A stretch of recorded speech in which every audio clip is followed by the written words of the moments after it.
શું નામ છે આપનું? મુકેશભાઈ, શું તકલીફ હતી? પેરેલિસિસની. હાલવામાં તકલીફ પડતી, બીજું ઉઠવામાં તકલીફ પડતી, સ્થિરતી ન રહેતી. અત્યારે અહીંયા આવ્યા પછી કેમ છે આપને? મજા આવી? અહીંયા આપણી પાસે કાંઈ પૈસા લઈ લીધા બાપુએ? તો કાંઈ લૂંટી તો નથી લીધા ને? તો વાંધો નહીં. અહીંયા આવીને મજા આવી કે નહીં? મજા આવી? હા એમ બોલો. જય હનુમાન. અહીંયા હનુમાન ઈલાજ કરે છે. રોમાં ઇમોશનલ એટલા બધા ન બની જાઓ તમે. રોમાં ખુશ કરવાની ઈચ્છા અમારી. અત્યાર લગન એકલા નહોતા ચાલી શકતા, તો તમે બધા હેલવા કે ન હેલવા? અહીંયા આવ્યા. મેં કોઈ દવા લગાડી છે ભાઈ? મેં કોઈ દવા આપી છે? દવા નથી આપી. કોઈ પણ જાતની દવા અહીંયા આપતો નથી. અને છતાંય આ ભાઈ અત્યારે હાલી ચાલી શકે છે. હાલીને બતાવો જરાક, દુનિયા જુએ એમ. ચાલો ઊભા કરો ભાઈને અને જુઓ કે બાપુ કઈ રીતનો ઈલાજ કરે છે. કોઈ ચાર્જ લીધું નથી, કોઈ પણ પ્રકારની દવા નથી. દવા વગરનો ઈલાજ કરેલો છે. હું કેવો ડૉક્ટર છું એ જાણવાની જરૂર છે. જુઓ હવે બધા, હવે તમે જુઓ બધાય કે હું કઈ પ્રકારનો ડૉક્ટર છું એ. બરાબર? આ ઈશ્વર ઈલાજ કરે, કોણ ઈલાજ કરે તમે જોઈ શકો છો. આ ભાઈ હાલી ચાલી જ નહોતા શકતા, અત્યારે એકલા હાલે છે. જોઈ લ્યો પોતે. એને નાળાની નાડું છે ને ઉપર ખોઈ દો એટલે એને મજા આવેલું. રસ્તામાં એને નડે છે ને.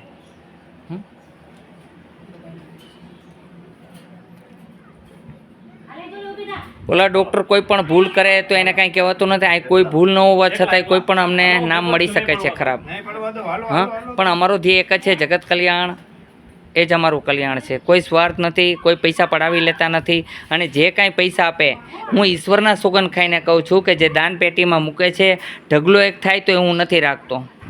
ગાયની માટી ખપે, કારણ કે મને કોઈ પૈસાનો મોહ નથી. જો પૈસાનો મોહ તો હોત તો હું સંત ન બનત.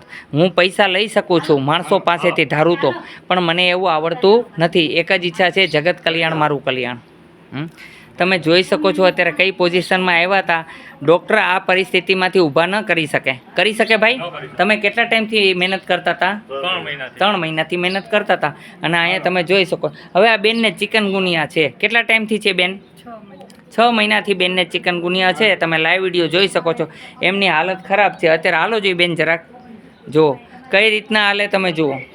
એ રીતના હાલે છે કે યંગ હોવા છતાં એક ડોસીમાની જેમ હાલે છે. હજી મેં કાંઈ લગાડ્યું નથી અને કોઈ દવા દીધી નથી. બરાબર છે? પણ હું અમને ટ્રીટમેન્ટ કરીશ. એક્યુપ્રેશર પોઈન્ટથી તમે જોઈ શકશો બેન ફટાક નેરાના હાલશે. આ રીતના હું કામ કરું છું એટલે માણસો આવે છે. હું ડૉક્ટર કેવો છું એ તમે ખુદ જોઈ શકો છો. અહીંયા હનુમાનજી ઈલાજ કરે છે, હું ઈલાજ નથી કરતો. હું કોઈ ડૉક્ટર નથી. અહીંયા હનુમાન ડૉક્ટર છે. હવે તમારું કહેવાનું શું છે એ મને બતાવજો. મારો એક જ ધ્યેય છે, માનવ સેવા, પ્રભુ સેવા. આપને એ બધાને કેવું કામ લાગ્યું? આપની પાસેથી કોઈ પાસેથી પૈસા પડાવી લેવામાં આવે છે? જબરન કોઈ દવા દેવામાં આવે છે? તો કહેજો. અહીંયા જે કાંઈ દવા દઉં છું એ પણ દેશી હોય છે. કોઈ પણ બનાવટી દવા દેતા નથી. એક ફૂડ કહેવાય એટલે એ દવાથી કોઈ પણ આડઅસર થતી નથી. ઇનકેસ મારી દવા ઓછી પી લે કે વધારે પી લે તો કાંઈ તકલીફ ન થાય. કારણ કે હું વનસ્પતિથી, લીમડાને પત્તીથી, જેમ કે બિલ્લીપત્રથી, જેમ રાવણાના પાનથી એવી ડાયાબિટીસની દવા બનાવું છું. ઘણા પ્રકારની દવા બનાવું, પણ ઘણી વખત યાદ ઓછું રહે. સમજી લેવો, ફટાફટ બોલવાનું હોય ત્યારે યાદ ન આવે. બાકી બધી દવા બનાવું છું અને આ પુસ્તકોનો ઉપયોગ કરું છું.